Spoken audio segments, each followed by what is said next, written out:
fjalë që ndezin të qeshura dhe heshtje. Mbrëmja kishte hyrë në një fazë tjetër. Muzika nuk ishte më aq e fortë, zërat ishin qetësuar dhe njerëzit kishin filluar të ndaheshin në grupe të vogla. Disa rinin ulur duke biseduar, disa të tjerë vazhdonin të qeshnin me gotat në dorë. Ishte ajo pjesa e natës ku gjithçka bëhet më e sinqertë, më reale. Në një cep të dhomës, Klodi dhe Eliona rinin pranë njëri tjetrit. Nuk po bënin asgjë të veçantë, por mënyra si rinin, si shikonin her pas here njëri tjetrin, fliste më shumë se fjalët. Ishte një afërsi e natyrshme, e pashpjegueshme, që nuk kishte nevojë për shurmë. Limi, që i kishte vëzhguar prej kohësh, nuk mundi të rinte më pa folur.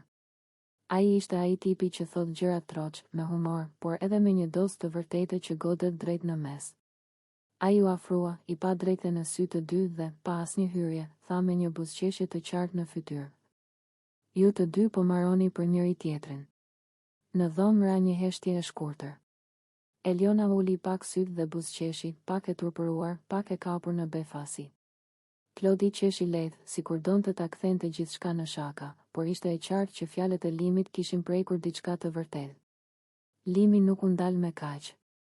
Jo, vazhdoi ai, duke ngritur dorën si për të theksuar fjalët, prit se s'kam mbaruar.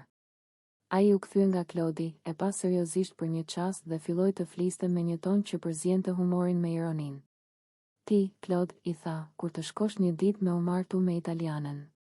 Disa nga të tjerët filluan të qeshnin. Klodi ngriti vetullat, sikur po priste se ku do dilte kjo histori. Do dal prifti, vazhdoi Limi, duke imituar një zë solemn. A do të martohesh me këtë vajzë? A do ta duash deri në vdekje? Të gjithë prisnin përgjigjen imagjinare.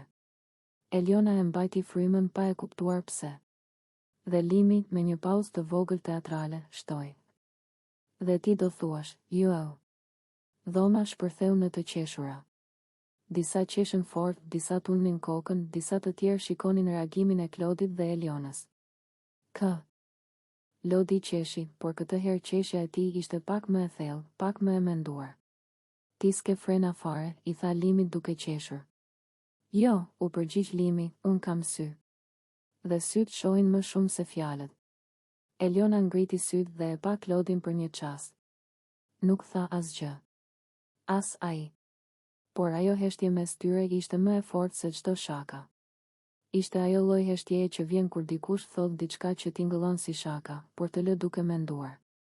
Limi u largua pak, i kënaqur që kishte thënë atë që donte. Për të ishte thjesht humor, një moment për të ndezur atmosferën. Por fjalët e tij mbetën pezull në ajër.